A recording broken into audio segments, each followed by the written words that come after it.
आगे लीजिए।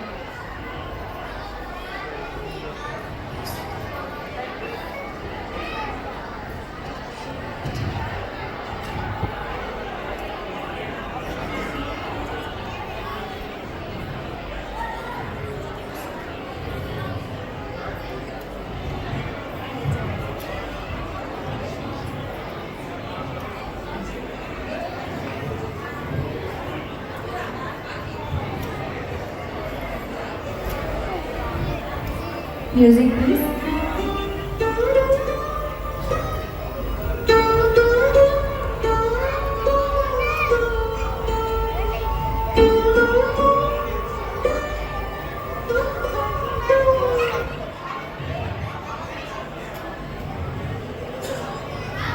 नहीं नहीं, ये दृश्य देखकर भी मेरे प्राण क्यों नहीं निकले। जानकी मेरी पुत्री, तू वन में ना जा। मैं महाराज जनक को क्या मुंह दिखाऊंगा। मैं समझ सकता हूँ जहाँ केकई जैसी क्रूर सास हो वहां तुम नहीं रहना चाहती, किंतु तू मेरी लक्ष्मी अपने पिता के घर चली जा, किंतु वन में ना जा मेरी बच्ची, वन में ना जा। प्रभु, मेरे प्राण तो इनके साथ ही चले जाएं। फिर आप मेरे मृत शरीर को क्या करेंगे? पिताश्री, मुझ पर कृपा कीजिए। पति चरणों की सेवा से मुझे वंचित न कीजिए। पिताश्री, आप शोक का त्याग करके हमें वन में जाने की आज्ञा दीजिए। राम, मैं राजमहल में रहूं और तुम वन के दुख भोगो। नहीं वत्स नहीं, मैं भी तुम्हारे साथ वन में चलूंगा। पिताश्री, आपने जो वचन माता कैकेयी को दिया वह मेरे लिए आज्ञा है। रघुकुल की मर्यादा यह है कि प्राण जाए पर वचन ना जाए। मैं वन जाऊंगा, लेकिन आपकी कीर्ति को कलंकित नहीं होने दूंगा। त्याग नहीं, मेरा सौभाग्य है कि मैं आपके वचन का रक्षा कर सकूं। राम, तुम जितना विलंब करोगे तुम्हारे पिताश्री उतने ही विचलित होते चले जाएंगे, इसलिए अधिक विलंब करना उचित नहीं। तुम शीघ्र ही वन के लिए प्रस्थान करो। हाँ माते, आप ठीक कहती है। मुझे आशीर्वाद दीजिए ताकि मैं आपके वचन का पालन करके आपको सुख दे सकूं। जीते रहो। गुरुदेव, आज्ञा दीजिए।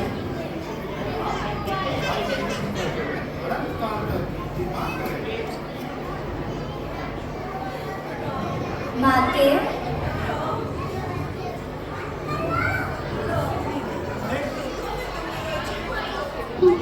तुम्हारे बिना ये महल, ये अयोध्या सब शून्य है।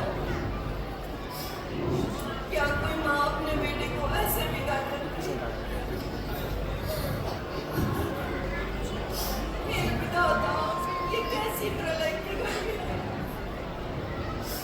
मेरी आंखें तुम्हारे दर्शन को तरसेंगी, या यही मेरा भाग्य है? माँ, ये वियोग क्षणिक है। धर्म की राह कठिन होती है, पर अंततः विजय उसी की होती है। आप मेरे लिए शक्ति है, प्रेरणा है। आप ही के आशीर्वाद मेरी रक्षा करेगी।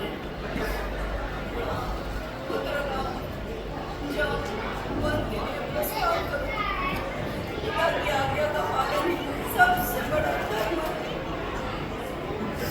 सीता, पुत्री सीता, राम का ध्यान रखना। राम को अपने दुख मुस्कान में छुपा लेने की आदत है। तुम उनकी शक्ति बढ़ाओ। माँ, मैं उनके साथ हर परिस्थिति में रहूंगी। आपका आशीर्वाद ही मेरी रक्षा है। यशस्वी हो, अखंड सौभाग्यवती हो।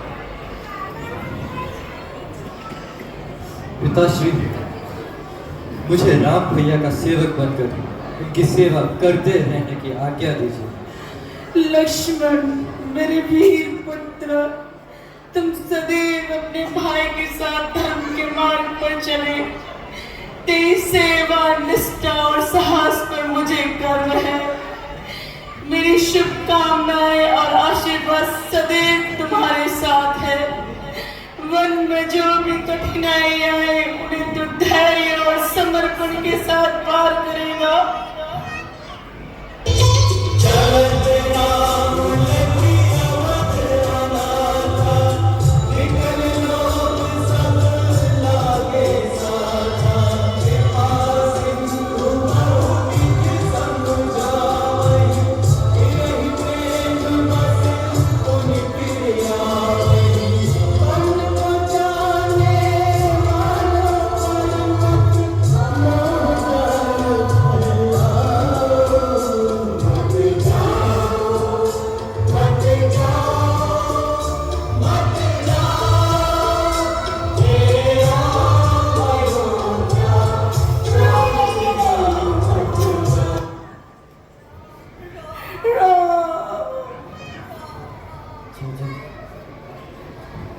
में गंगा तट पर पहुंचे हैं। वहां उनका सामना होता है एक विनम्र नाविक केवट से, जिसके साथ एक भावनात्मक और भक्तिपूर्ण संवाद होने वाला है।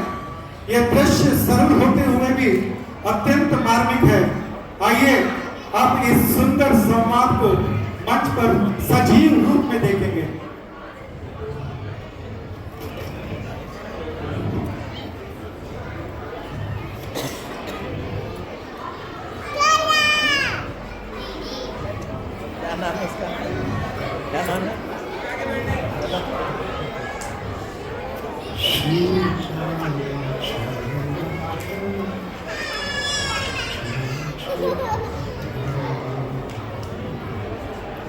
भैया केवट, क्या आप हमें अपने नाव से गंगा पार करा देंगे? प्रभु राम, आप मेरे नाव में गंगा पार करना चाहते हैं, ये मेरे लिए बहुत सौभाग्य की बात है। परंतु मेरी आपसे एक विनती है, आप मुझे आपके चरण धोने की आज्ञा दीजिए। मुझे ये वायदे कि आपके चरण धूलि मेरी नाव को भी मोक्ष ना दे दे। अरे नाविक,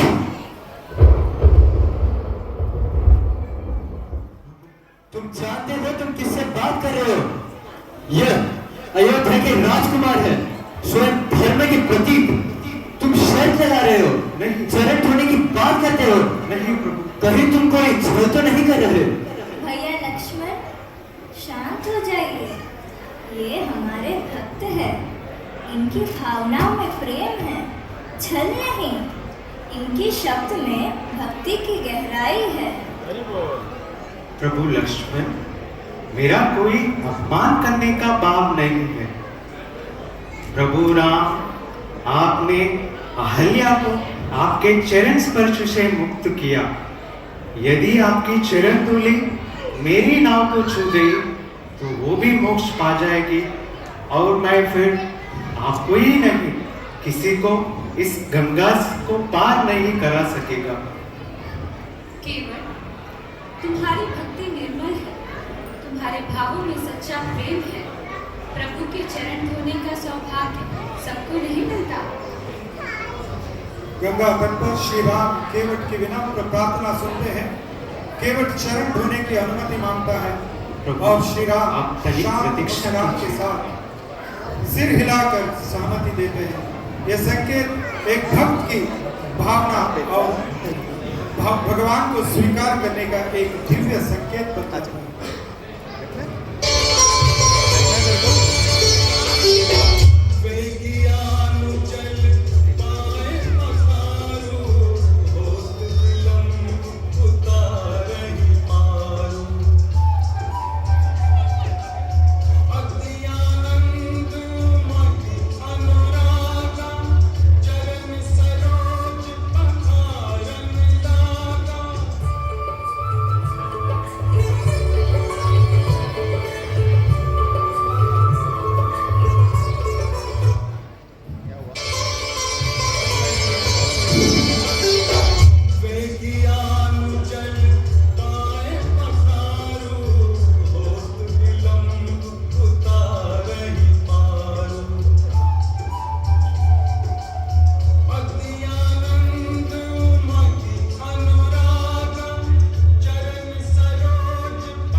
प्रभु, आज मेरा जीवन सफल हो गया। आपके चरणों का जल मेरे सिर पर है, इससे बड़ा कोई तीर्थ नहीं। मैं जन्म जन्मों से यही कामना करता रहा कि एक दिन मैं आपका चरण छू सकूं। भैया केवट, तुम्हारी भक्ति ने हमें भाव विभोर कर दिया। तुम धन्य हो, तुम्हारे भाव शुद्ध है। तुम जैसे भक्ति इस धरती की आत्मा है। भैया, मैं समझ गया, ये भक्त नहीं ज्ञानी है। इनके भावों में जो गहराई है वो दुर्लभ है। प्रभु, यह भक्त तो बिना किसी इच्छा के सेवा कर रहा है। यही सच्चा प्रेम है, निष्काम और निर्मल। केवल आनंद और विनम्रता से श्री राम, लक्ष्मण और सीता को प्रार्थना के लिए आमंत्रित करता है। उसका हृदय सेवा से पुलकित है और ये क्षण उसके लिए परम सौभाग्य का प्रतीक बन जाता है।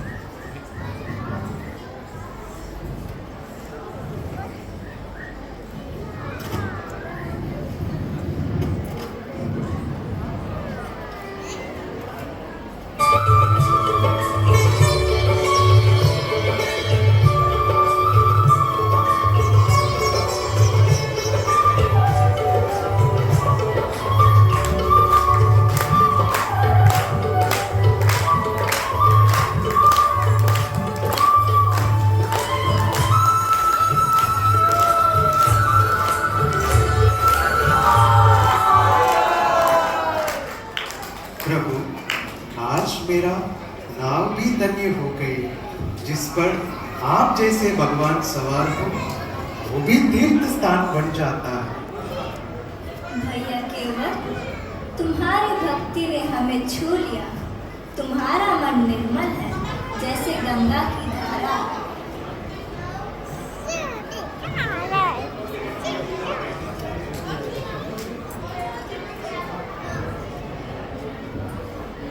प्रभु,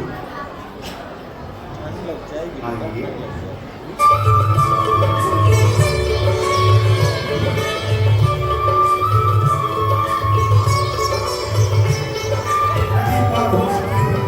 शाम के जल के बीच वो छोटी सी नाव जैसे एक ऊँट की यात्रा पूरी कर चुकी हो। श्री राम धीरे धीरे उतरते हैं। उनके चरणों से तट की रेत पाव हो उठती है। नाविक केवल श्रद्धा से हाथ जोड़े खड़ा है। उसके चेहरे पर भक्ति की चमक है और हृदय में सेवा का संतोष।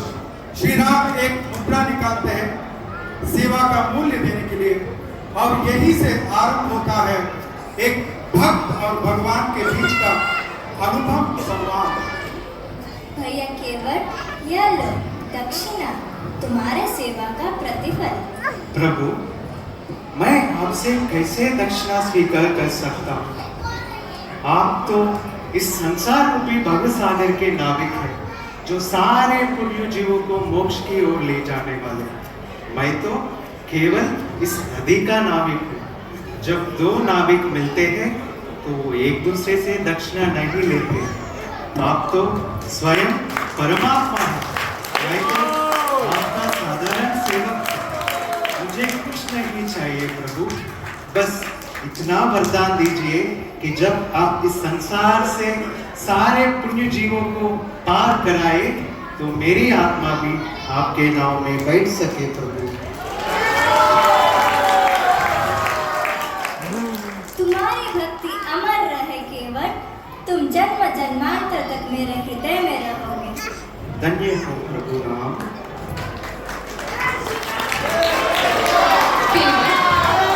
तुम्हारे पुत्र ने हमें यही सिखाया कि सेवा में ही सच्चा सुख है। धन्य हो माता सीता। तुम्हारी भक्ति निर्मल है केवट। धन्य हो तुम, धन्य हो। धन्य हो प्रभु लक्ष्मण।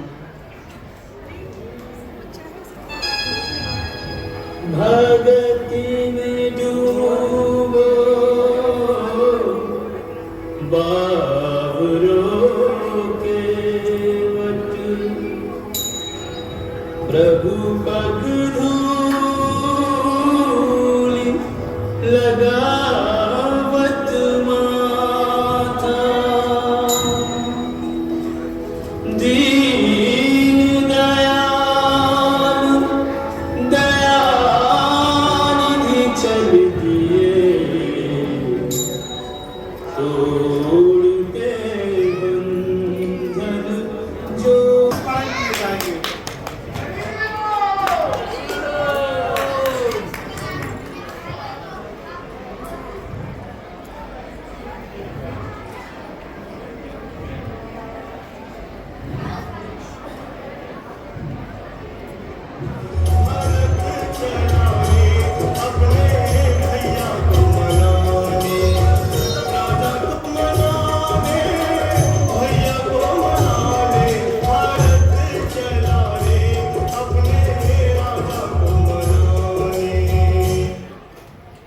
भैया राम, भरत, गुरुदेव, नाथ, माताएं, पधारिए।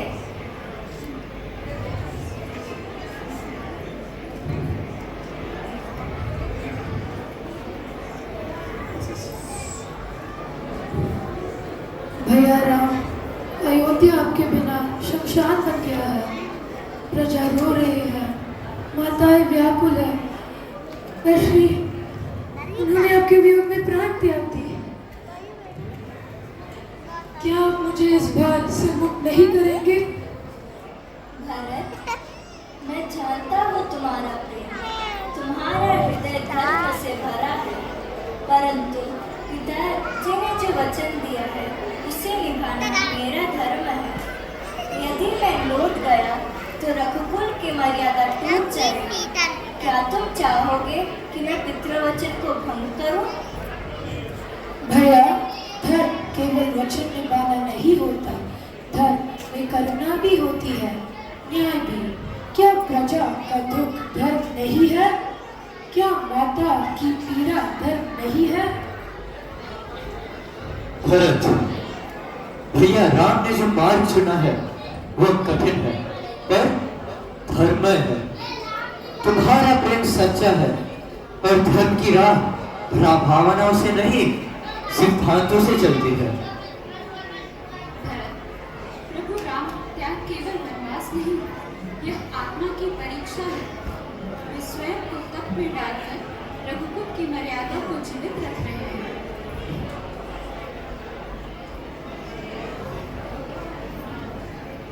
महाराज जनक, जैसा कि आपको विदित हो चुका है कि अयोध्या का राज परिवार इस समय एक धर्म संकट में फंसा हुआ है।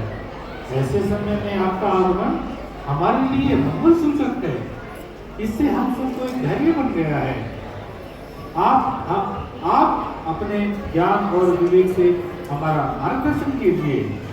एक और राम की मर्यादा है, दूसरी ओर भरत का प्रेम, दोनों में से विजय किसकी हो? आप दोनों परिवारों में से श्रेष्ठ हैं। जैसा हम सबने जो निश्चित किया है, जैसा आप कहेंगे सभी उसका पालन करेंगे। नाथ, हमारे लिए पिताश्री के स्थान पर आप ही हो। आप धर्म की पूर्ण ज्ञाता है, इसलिए मुझे पूर्ण विश्वास है कि आप ही मेरे धर्म की रक्षा करेंगे। मुझे आपका सेवक समझकर आप जो कहेंगे उसे मैं स्वीकार करूंगा।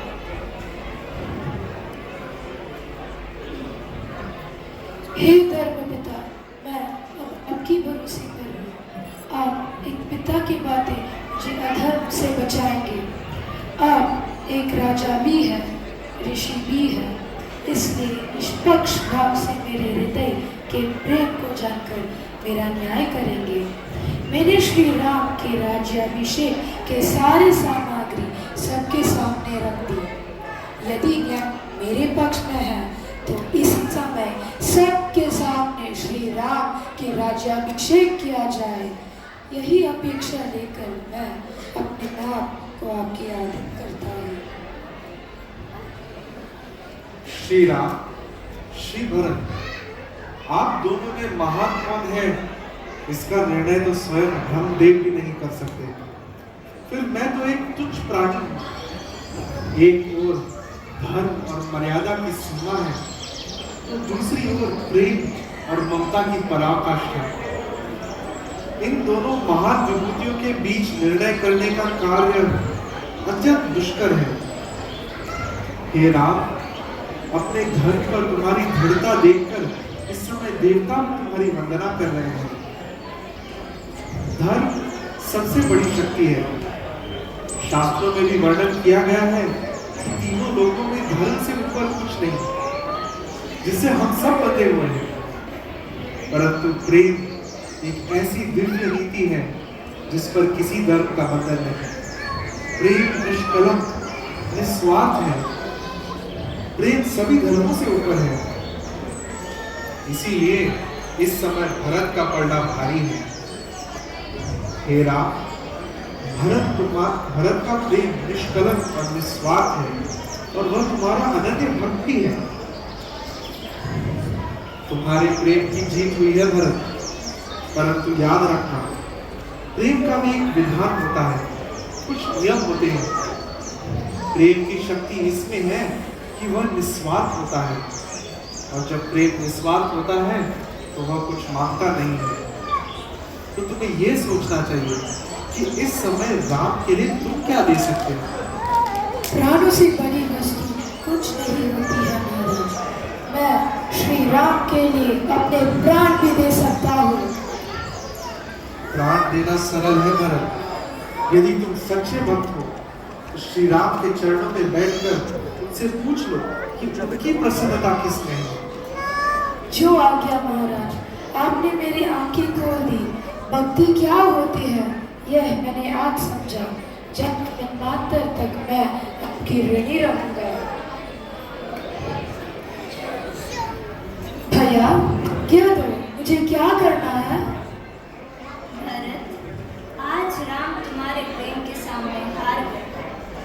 जो राज्य तुम मुझे देने आए हो उसे मैं स्वीकार करता हूँ, परंतु पिताश्री का भी वचन झूठा ना हो, इसलिए मेरी तुमसे एक विनती है। 14 वर्ष तक मेरी जगह तुम राज्य का भार संभालो। मैं 14 वर्ष बाद आकर तुमसे मेरा राज्य ले लूँगा। भैया कुछ मांगो तो दोगे? पगले, तुम मुझे मेरा प्राण मांगोगे तो इसी क्षण दे दूंगा। बताओ क्या मांगना है? मुझे आपकी चरण पादुका दे दीजिए। चरण पादुका? आपकी को राज्य चिन्ह बनाकर राज्य सिंहासन पर रख दूंगा। आपकी लौटने उसी का आशीर्वाद लेकर राज्य का भार संभालूंगा। इससे मुझे वंचित मत कीजिए। लक्ष्मण,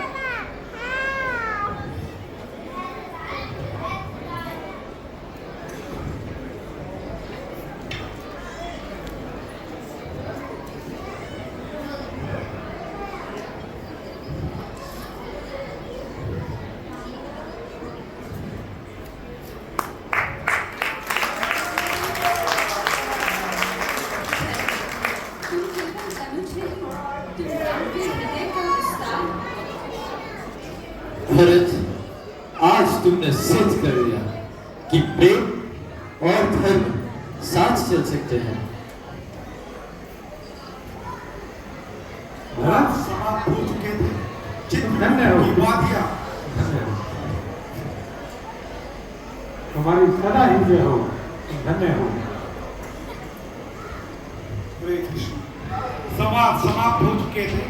चित्रकूट की वादियां अब मौन थी, पर उस मौन में भी दिव्य गूंज थी, धर्म की, प्रेम की और त्याग की। भरत ने श्री राम की चरण पादुका को सिर पर धारण किया, जैसे उन्होंने स्वयं को राम के चरणों में समर्पित कर दिया। वो राजगद्दी नहीं, राम की मर्यादा चाहते थे। चित्रकूट के उस पावन क्षण ने यह सिद्ध कर दिया कि सच्चा प्रेम अधिकार नहीं मांगता, वो समर्पण करता है। और इस प्रकार एक भाई ने अपने बड़े भाई के धर्म का सम्मान करते हुए स्वयं को राजा नहीं सेवक घोषित किया। ये कथा केवल वनवास की नहीं, ये मर्यादा पुरुषोत्तम राम के आदर्शों की और भरत के त्याग की अमर गाथा है। आज भी जब कोई भाई अपने भाई के लिए समर्पण करता है तो चित्रकूट की वो पावन स्मृति जीवन होती है। ओ करी कृपा बावरी दीनी सादर भरत शीश धरी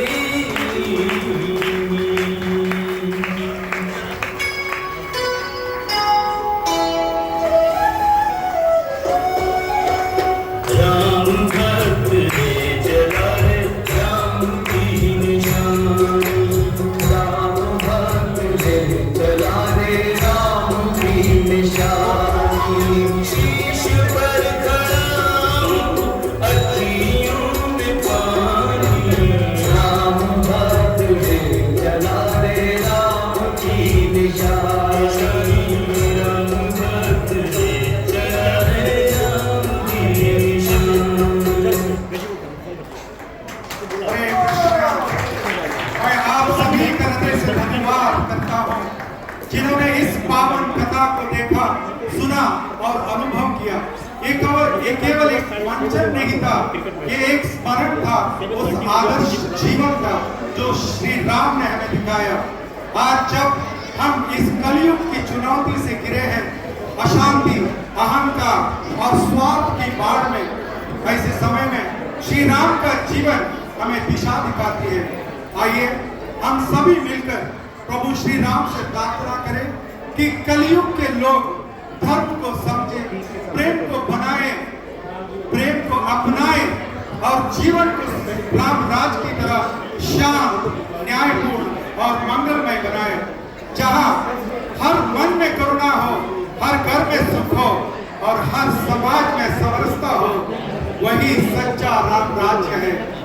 आपका साथ, आपकी श्रद्धा और आपकी प्रार्थना ही इस प्रयास की सबसे बड़ी ताकत है, सफलता है।